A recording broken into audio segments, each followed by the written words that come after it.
ಸಾಗರದ LB college ಆವರಣದ ದೇವರಾಜ ಅರಸು ಕಲಾಕ್ಷೇತ್ರದಲ್ಲಿ ಮಲೆನಾಡು ಅಭಿವೃದ್ಧಿ ಪ್ರತಿಷ್ಠಾನದ ಸಂಸ್ಥಾಪಕರಲ್ಲೊಬ್ಬರಾದ KH ಶ್ರೀನಿವಾಸ್ ಅವರ ಸ್ಮರಣೆ ಹಾಗೂ ಮಲೆನಾಡ ಮಾತುಗಾರ ಕೃತಿ ಲೋಕಾರ್ಪಣೆ ಮಾಡಲಾಯಿತು.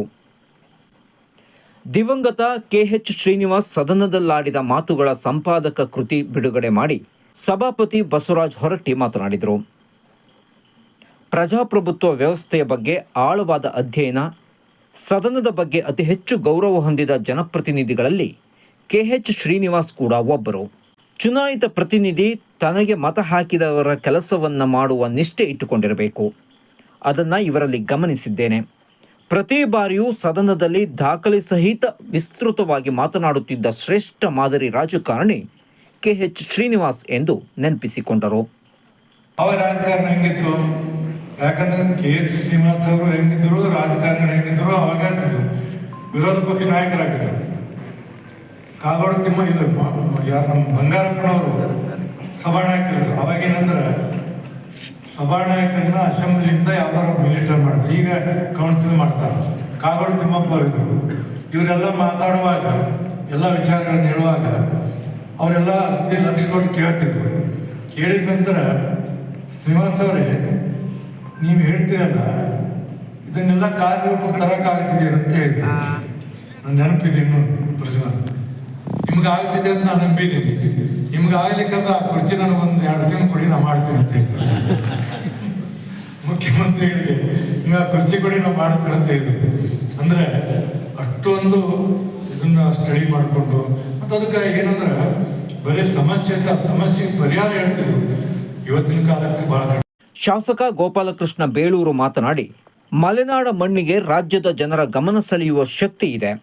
S Bangarappa, Kagodu Thimmappa, BS Yediyurappa, KH ಶ್ರೀನಿವಾಸರಂತಹ ಶ್ರೇಷ್ಠ ರಾಜಕಾರಣಿಗಳನ್ನು ರಾಜ್ಯಕ್ಕೆ ನೀಡಿದೆ ಮಲೆನಾಡು. ಹಳ್ಳಿಯಿಂದ ಬಂದ ಸಾಮಾನ್ಯ ವ್ಯಕ್ತಿ ಯಾವ ಮಟ್ಟಕ್ಕೆ ಬೆಳೆಯಬಹುದು ಎನ್ನುವುದನ್ನು ಶ್ರೀನಿವಾಸ್ ಅವರು ತೋರಿಸಿಕೊಟ್ಟಿದ್ದಾರೆ ಎಂದು ಹೇಳಿದರು. KH ಶ್ರೀನಿವಾಸ್ ಅವರು ಅವ್ರ ಬಗ್ಗೆ ಹೇಳಲಿಕ್ಕೆ ಹೋದರೆ ಅಪಾರವಾದಂಥ ಒಂದು ಶಕ್ತಿ ಅವರು. ಬಹುಶಃ ಈ ನಾಡಿನಲ್ಲಿ, ಮಲೆನಾಡಿನಲ್ಲಿ ಈ ರೀತಿಯ ರಾಜಕಾರಣದಲ್ಲಿ ಬಹಳಷ್ಟು ವಿರಳವಾಗಿ ಇದ್ದಂಥ ಜನಪಾಡ.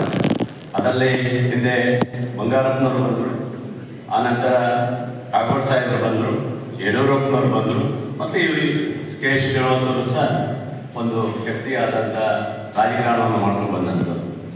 ಒಂದು ವಿಶೇಷ ಅಂತ ಹೇಳಿದರೆ, ಅವರು ಶಿಕ್ಷಣ ಕೊಟ್ಟಂಥ ಒಂದು ಕ್ರಾಂತಿ. ಬಹುಶಃ ಈ LB ಕಾಲೇಜನ್ನು ಆ ಕಾಲದಲ್ಲಿ ಯಾವ ರೀತಿ ಅವರು ಚಿಂತನೆ ಇತ್ತು ಯೋಚನೆ ಮಾಡಬೇಕು. ಅಂದರೆ ಹಳ್ಳಿಯ ಮಕ್ಕಳಿಗೆ ಮತ್ತು ಬಡ ಮಕ್ಕಳಿಗೆ ಇರ್ಬೋದು, ಬೇರೆಯವರಿಗೆ ಇರ್ಬೋದು, ಒಂದು ಶಿಕ್ಷಣ ಸಂಸ್ಥೆಯನ್ನು ಸ್ಥಾಪಿಸಬೇಕು ಅನ್ನೋದು ಬಂದಿದೆಯಲ್ಲ, ಅದು ಬಹಳ ಅದ್ಭುತವಾದಂಥ ಒಂದು ಕಾನ್ಸೆಪ್ಟ್ ಇದೆ. ಯಾಕಂದರೆ ಆ ಕಾಲದಲ್ಲಿ ಈ ಶಿಕ್ಷಣ ಸಂಸ್ಥೆಯನ್ನು ಆರಂಭ ಮಾಡ್ತಾ ಹೋಗಿದ್ರೆ ಈ ತಾಲೂಕಿನ ಎಷ್ಟೋ ವಿದ್ಯಾರ್ಥಿಗಳು ಅವ್ರ ಭವಿಷ್ಯ ರೂಪಿಸಿಕೊಳ್ಳಿಕ್ಕೆ ಆಗ್ತಿರಲಿಲ್ಲ.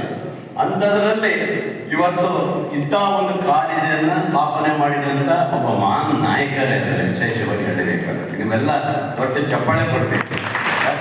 MDF ವಜ್ರ ಮಹೋತ್ಸವ ಸಮಿತಿ ಅಧ್ಯಕ್ಷ ಹರನಾಥ್ ರಾವ್ ಮಾತನಾಡಿ, ನಮ್ಮೂರಲ್ಲಿ ನಾವೇ ಮುಂದೆ ನಿಂತು ಕಾಲೇಜು ಮುನ್ನಡೆಸಲು ಕಾರಣೀಕರ್ತರಾದವರು KH ಶ್ರೀನಿವಾಸ್ ಅವರು. ಅವರೊಂದಿಗೆ 6 ದಶಕಗಳ ಒಡನಾಟವಿತ್ತು. ರಾಜ್ಯ ಕಂಡ ಅಪ್ರತಿಮ ಮೇಧಾವಿ. ಇಂದಿರಾ ಗಾಂಧಿ ಹಾಗೂ ರಾಜೀವ್ ಗಾಂಧಿ ರಾಜ್ಯಕ್ಕೆ ಬಂದಾಗ ಇವರನ್ನೇ ತಮ್ಮ ಭಾಷಣ ಅನುವಾದಿಸಲು ಬೇಕೆಂದು ಪಟ್ಟು ಹಿಡಿದು ಕರೆದೊಯ್ಯುತ್ತಿದ್ದರು ಎಂದು ಅನುಭವ ಹಂಚಿಕೊಂಡರು. ವಿಮರ್ಶಕ TP ಅಶೋಕ್, ರಂಗಕರ್ಮಿ KV ಅಕ್ಷರ, MDF ಅಧ್ಯಕ್ಷ BR ಜಯಂತ್, KH ಶ್ರೀನಿವಾಸ್ ಪುತ್ರಿ ಪ್ರಾಧ್ಯಾಪಕಿ ವೈಶಾಲಿ ಮೊದಲಾದವರು ಮಾತನಾಡಿದರು. ಜಿಲ್ಲಾ ಸವಿತಾ ಸಮಾಜದ ವತಿಯಿಂದ ಪ್ರತಿಭಾ ಪುರಸ್ಕಾರ ಮತ್ತು ನೋಟ್ಬುಕ್ ವಿತರಣೆ ಕಾರ್ಯಕ್ರಮವನ್ನು ಶಿವಮೊಗ್ಗದ ವಿನೋಬ ನಗರದಲ್ಲಿರೋ ಸಮುದಾಯ ಭವನದಲ್ಲಿ ಆಯೋಜಿಸಲಾಗಿತ್ತು. ಮಾಜಿ ಉಪಮುಖ್ಯಮಂತ್ರಿ KS ಈಶ್ವರಪ್ಪ ಸಮಾರಂಭ ಉದ್ಘಾಟಿಸಿ ಪ್ರತಿಭಾ ಪುರಸ್ಕಾರ ನಡೆಸಿಕೊಟ್ಟರು. ಜಿಲ್ಲಾಧ್ಯಕ್ಷ MB ಬಾಲಣ್ಣ ಅಧ್ಯಕ್ಷತೆ ವಹಿಸಿದ್ದರು. ಪ್ರಮುಖರಾದ KE ಕಾಂತೇಶ್, ಜಿಲ್ಲಾ ಪ್ರಧಾನ ಕಾರ್ಯದರ್ಶಿ NS ರಮೇಶ್, ಜಿಲ್ಲಾ ನಿರ್ದೇಶಕ ರವಿಪ್ರಕಾಶ್ ಭಂಡಾರಿ, ನಾಗರಾಜ್, ಜಿಲ್ಲಾ ಸವಿತಾ ಯುವ ಘಟಕದ ಪ್ರಧಾನ ಕಾರ್ಯದರ್ಶಿ ಪ್ರದೀಪ್ ಭಂಡಾರಿ, ಸಾಗರ ತಾಲೂಕು ಮಾಜಿ ಅಧ್ಯಕ್ಷ ಕೃಷ್ಣಮೂರ್ತಿ ಭಂಡಾರಿ ಮೊದಲಾದವರು ಪಾಲ್ಗೊಂಡಿದ್ದರು.